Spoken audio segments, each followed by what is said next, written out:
Good evening, everyone. Welcome to the post-match reaction. A very happy, chirpy, bubbly post-match reaction for a first time in a while. I'm not saying the system change has changed everything. It hasn't. But my God, do we look a million times a better side playing with three at the back. Yaka Bial looked excellent. Ethan Ampadu was brilliant. Gabby Goodmunson, bar one moment in the second half, was really good. Pascal Strout gets to play football the way he likes to play football. Joe Rodon quietly goes about his business. Just a really good game. Really enjoyed the first half. Second half, we did drop off a little bit, but they've got a huge amount of quality. They made some big changes. I wasn't overly enthralled seeing Tanaka coming off for Ilya Griv on 60-odd minutes. I thought it was a bit early for that, but then we score afterwards, so ultimately didn't really matter. But we managed to see out the pressure from Chelsea in that game. And for most of it, we looked pretty comfortable. There was just those changes at half time for Chelsea in that little spell, about 10, 15 minutes in the second half, where they looked like they might get a second after they'd scored. But then we managed to, I think the goal that was disallowed probably gave us a bit of a jump and gave us a chance to get ourselves back again. We settled down, we relaxed, and we started again, and we ultimately ended up beating Chelsea at home 3-1. Now, I was hoping for a 2-2 draw. I think actually coming into the game, my initial one was, I want to see a positive performance and I want to see a 3 at the back. We got the 3 at the back again. So credit to the manager for making that change. We criticised him all year for not doing it. He's done it now. So again, praise and criticism in equal measure when it's relevant, and it is here. So yeah, very, very good. Question marks around the timings of the substitutions. Could have done a bit earlier again. That will always be a Daniel Farke-ism. But outside of that, this is an incredibly strong performance by Leeds. It takes what the good work that was done against Manchester City in the second half and brings it into this game as well. And it is absolutely a platform now for Leeds to build on. Daniel Farke talked in his press conference during the week about the base formation doesn't really dictate games. Sorry, Daniel, it does. And it's made a massive difference to Leeds United. Again, as I say, one of the big things that stands out to me is even under pressure, more often than not, the odd moment or two, which is every club, we looked far more composed, far more organised, far more competent in our positions, less switching off, more doubling up on players. Sweeping became easier. All of a sudden, players who didn't look right in the 4-3-3 looked really comfortable in this. And even the changes that were made, players came in, did fine, did their jobs, did them quite well. So all in all, an incredibly positive day at the office for Leeds United. It gives us a platform to go into Liverpool. And if, again, as we talked about during the week, if the Guardian article is true, which I didn't believe it was, I said that last night, I said it in the news again today, Daniel Farke's got to win. And that result could keep him in his job. And if that's okay, if this is the turning point for Leeds and we go on and start winning games and we don't go anywhere near the relegation zone, and as Jerry said last night in the podcast, if Daniel Farke is the manager at the end of the season, it means Leeds United have stayed up. Because if he's not there, then likely something's gone wrong. So whether it saves his job or not remains to be seen. He was sacked by Norwich after he beat Brentford. I don't think he's going to get sacked after this one. It's a really good performance, top to bottom. Really well organised side. Really well structured, as I say. And when they had to play football, they did play football. Some lovely interchanges, one-touch passes at time. Getting bodies forward, committing. Someone said at halftime on our watch-along, it felt like the shackles were off. I think they've been waiting for a couple of years for the shackles to come off fully. I don't think they're fully off. I don't. I think Tanaka probably had more legs in him when he was taken off. But what a game he had as well. Had a couple of early sighters before I eventually found the back of the net with an absolute banger.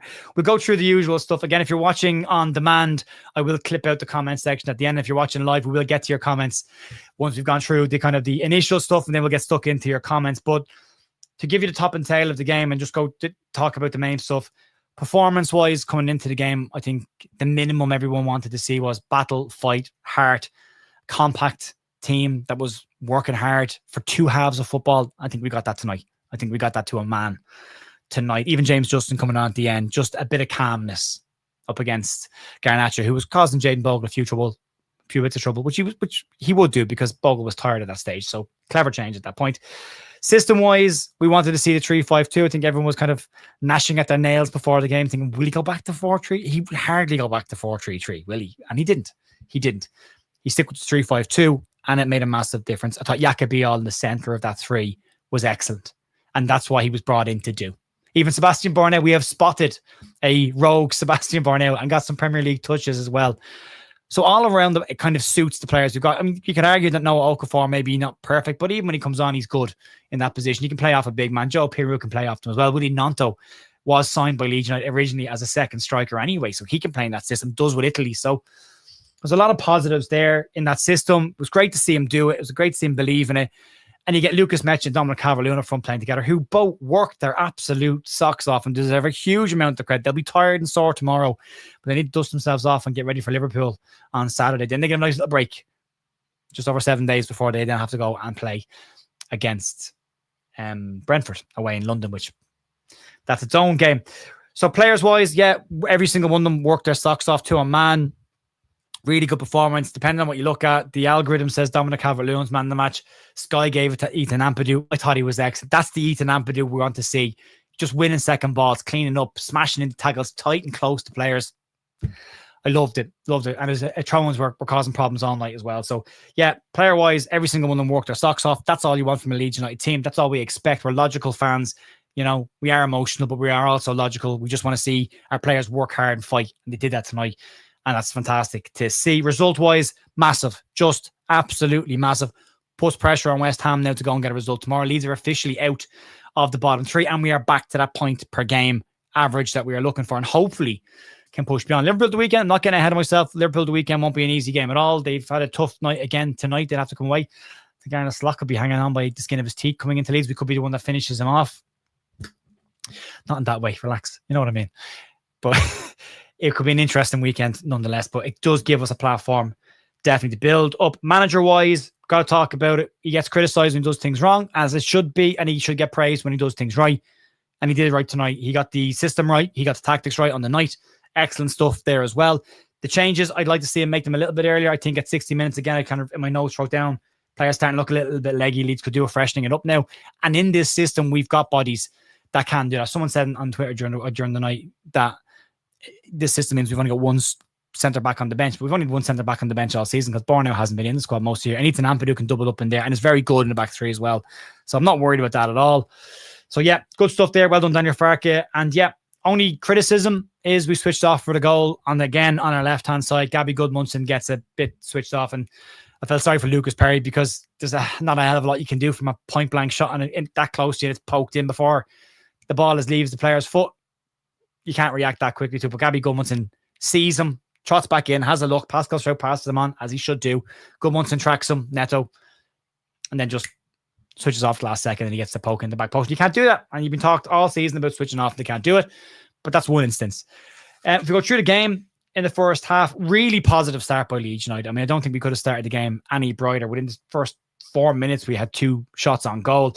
Anton Stack getting a volley from an Ethan Ampadu long throw. Yacobi all looked up for it and looked like he was going to attack everything today with his head. Gets a flick on, gets cleared. And Anton Stack has a volley that was heading in towards the goal had it not been blocked. 4 minutes later, another shot blocked by Anton Stack, who I thought was very good today. Again, that midfield three. Probably the best he's played this season. Looks very calm on the ball when he has to be. And it was great to see. Got an assist tonight as well. And then 5 minutes in, we get the goal. What a header. What a header by Yacobi. A beautiful ball from Anton Stack to the front post. He loses Liam Delap really well, and he just absolutely buries the ball with his head. Keeper gets across. There's nothing Sanchez can do about it. Gets a hand to it, but back of the net.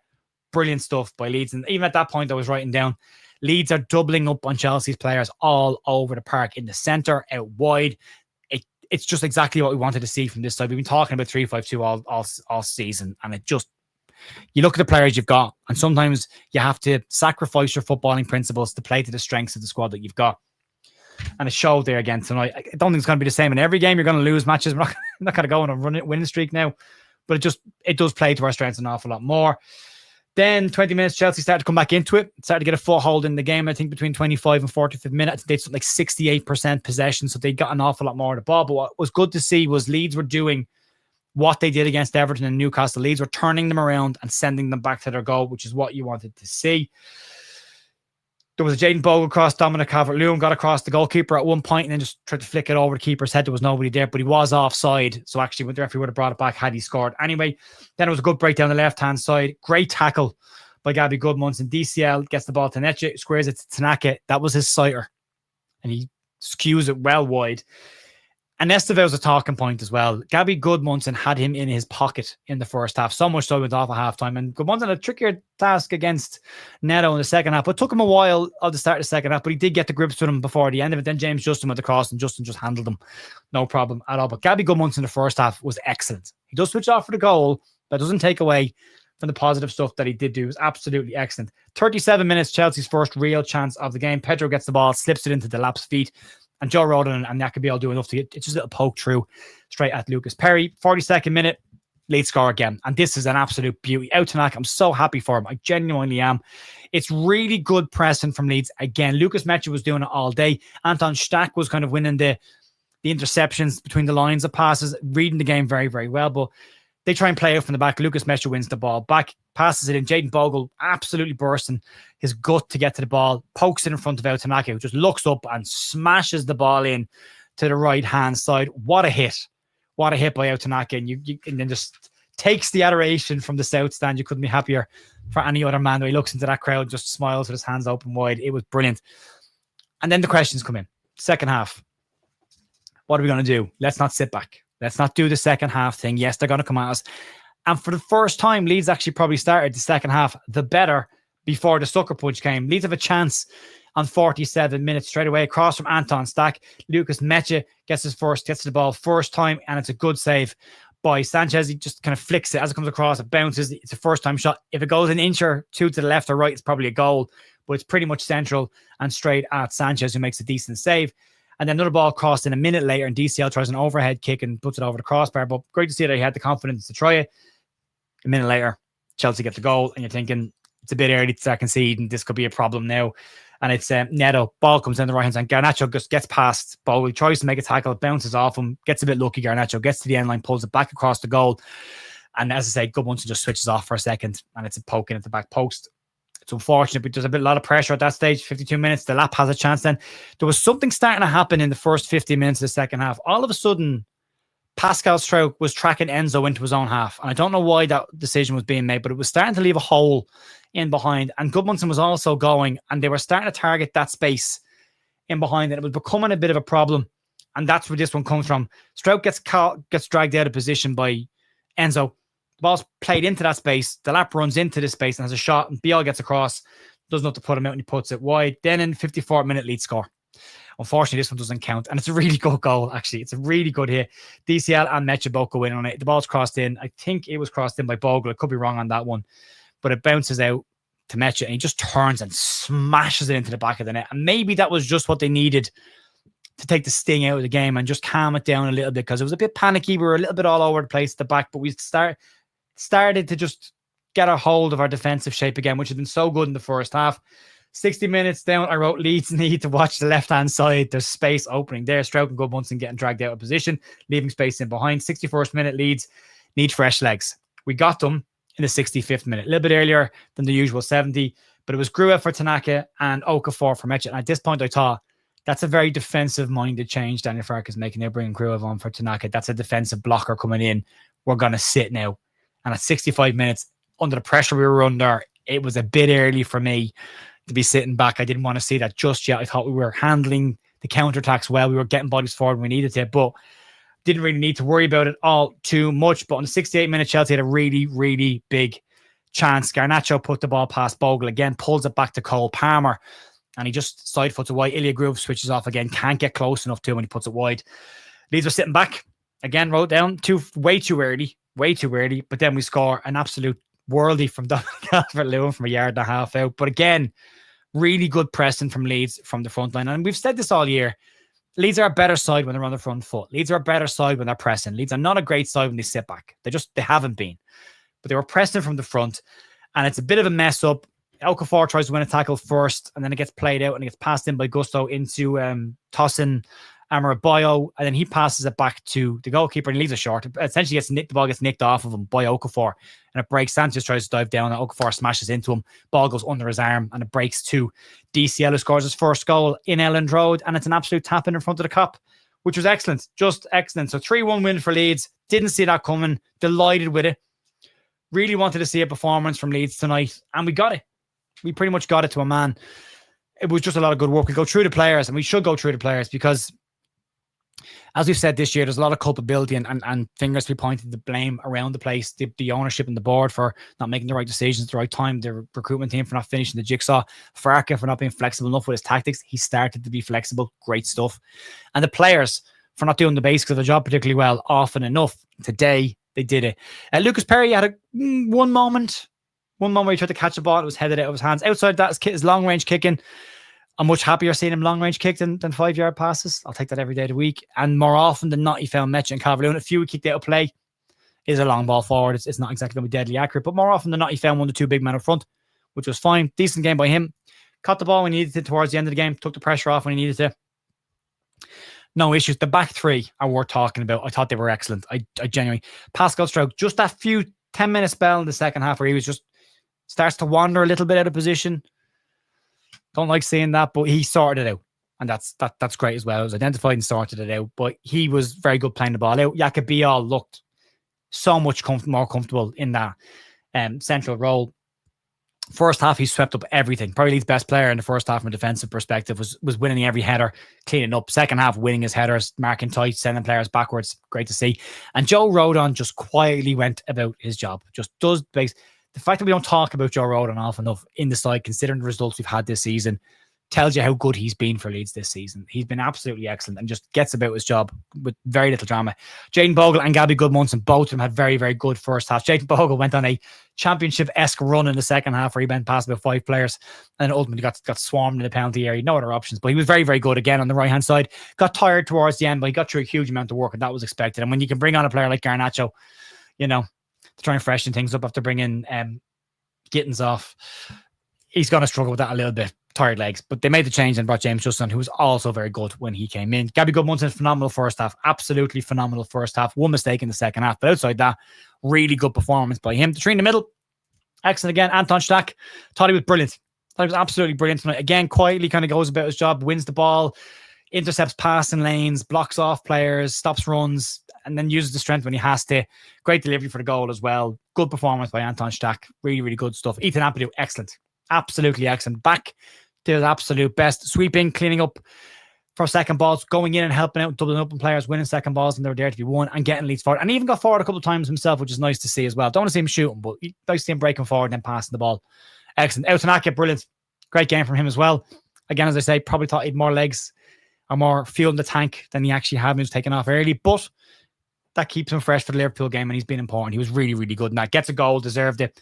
Great stuff by him. Two boys up front got through a massive amount of work and linked up really well. There were some lovely moments of interchange of passing between Lucas Metch, Gabby Goodmunson, and Anton Stack on the left-hand side. Dominic Calvert-Lewin chesting the ball down, taking pressure off, winning free kicks. It was really, really good. Metch unlucky not to have a really good goal. Would have been his 4th goal in 4 games. But then we're starting to get goals from the 2 freebies up front. Starting to deliver, which is great to see. Thought they were both very, very good. The substitutes also really good to come on. Ilya Groove comes on, does what you expect from Ilya Groove. Anyone who criticizes Ilya Groove for not being a rangy passer, it's not the player that he is. He's a 5-yard passer and he's a defensive blocker and he does really well. Wins his tackles, did well, puts pressure on players, was fine, did a decent shift. Now Okafor came on for Metche, runs around a lot, gets the ball, takes pressure off Leeds by running into channels. Was really, really good and very important in Leeds' 3rd goal as well. James Justin, calming influence coming on at right back, pocketed Garnacho pretty much straight away. Then he goes over to the left-hand side and does the same with Neto. So, yeah, what a player to bring off the bench. Just, again, experienced, calming player. Joe Pirro comes on the front too. Doesn't get to play beside the big men, but I think he'll get his chance in that system at some point. And Sebastian Borneo finally gets some minutes on the park for Leeds United. No Willie Nanto, no Brendan Aronson, no Jack Harrison used tonight. But, again, all those players can definitely fit into this system as well. And then the lads that are out come on back in. There's definitely options to play everybody in there. So, look, it's a really good night at the office for Leeds United. It's great to see the effort that was put in by the players, tactical flexibility finally by the manager. And as I said, that might just save his skin. And that's fine with me. I've said it all week. I don't care who's in the dugout as long as Leeds United are winning. And if you can make the changes, fine. Grand. Let's crack on. Let's get on with things. Liverpool coming up the weekend is not going to be an easy game either. We'll have to see how that one goes. We'll take it game by game, but that's a really encouraging performance. That 3 points at home against Chelsea, I don't think any of us had down for 3 points. I thought we thought maybe a point if we're lucky, but more performance than anything else. That kind of maybe levels out the Burnley defeat now. Gets us back in where we should be. Liverpool, if you can get a point against Liverpool, that'll be a hell of a result as well. Another bad run of form, but still, anything more than a point would be amazing, but you know what I mean. And we'll jump into some comments now. So if you are listening to the audio, thanks very much for listening. And you won't hear the comment section. If you're watching it on demand, I'll have clipped the comment section out as well. So you've got a clean review of the game. And for the comment section, we'll jump in now and have a quick chat. I think we'll wrap it up there folks, just a massive thanks, as always, for everyone for watching live and on demand. If you can stick a like on the video, that would be really appreciated. There's still over 1,000 watching. Thanks for sticking with me. For those who came over to bigup.com for the watch along, we had a bit of a laugh over there. So I appreciate you joining me over there for the watch alongs. It's a nice little place. We have a bit of a laugh, do a bit of commentating. It's not bad. News is out today as well. You can check out today's news if you want to as well. Now we're back tomorrow morning. We're likely to fall out from this game. There will be a podcast probably tomorrow night as well to look ahead to the Liverpool game. So you can check that out tomorrow evening and on your audio podcast as well. All of the content is over on Spotify, iTunes, and all of the places that you get your audio as well. So massive thank you to everyone for joining me tonight. Huge result to Leeds United. Congratulations and well done to everybody involved in getting that 3 points. A platform to build on. Let's take this in to the next game. One result doesn't mean things are fixed, but it's definitely a point in the right direction, or 3 points in the right direction tonight. Folks, enjoy the rest of your evening. Thanks very much for joining me. Leeds. Talk to you soon. Bye.